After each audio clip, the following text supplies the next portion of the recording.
So let's say the most important question that you want answered is that why did sales drop for my brand last month?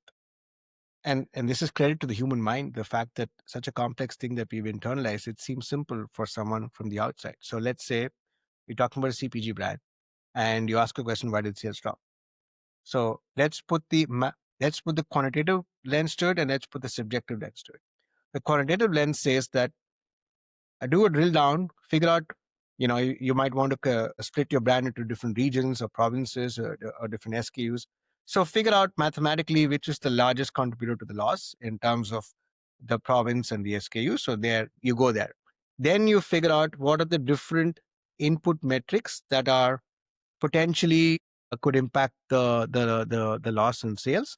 And you look for patterns in those input metrics that have changed. And then a mathematical model would say, okay, I've looked at media and I've looked at distribution and looked at pricing, looked at all of those things. One element has changed, and therefore I feel that the drop in sales has come because you've either not done a promo well or you've not done distribution well, whatever that is.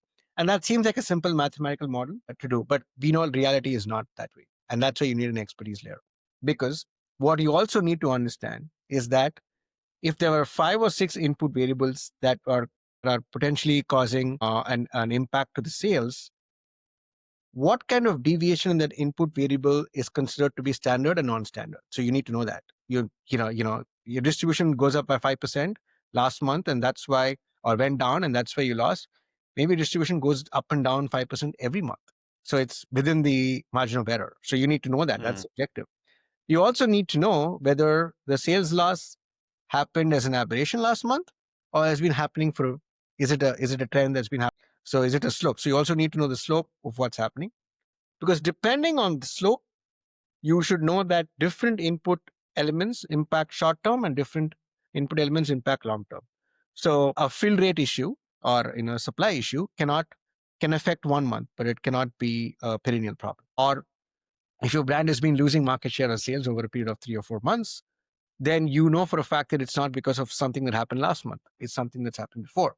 All of these are subjective elements. So this seems simple to a trained mind, but to a mathematical model is pretty complex to do, right? And that's why you need an AI with an expertise layer, which now you can input and say, as you keep working on it, you can keep giving all this context and it learns. Pre-AI mathematical model would never learn. It would say, give me the weights and give me the thing and I will do it. And then it'll do the same thing for everything else. But in an expertise layer, it can understand this context and say, okay, I'll keep this in mind for the next time. Then you can keep improving it. And then slowly it starts working just like a human does. So that's a big difference between using just a regular LLM without an expertise layer. And of course, without an expertise layer, you could do this model training over a period of time, but it's too long and it's too expensive. And it's not something that a CPG company or a retail company can do. It's a specialist job to be done. So if you have to build a model for yourself, that's a big job for you to train that model again and again. What we've made it easy to do is made the UI, the front end, and the method to train it so simple that somebody with the expertise can actually do it. Because if you look at it, the person with the most amount of business expertise is probably the least tech savvy. So if you ask them to go and build a model, they're not going to be able to do it. So if you want your best business guys to be able to transfer their expertise and knowledge into a product in your company, it needs to be super user friendly. And that's what we built.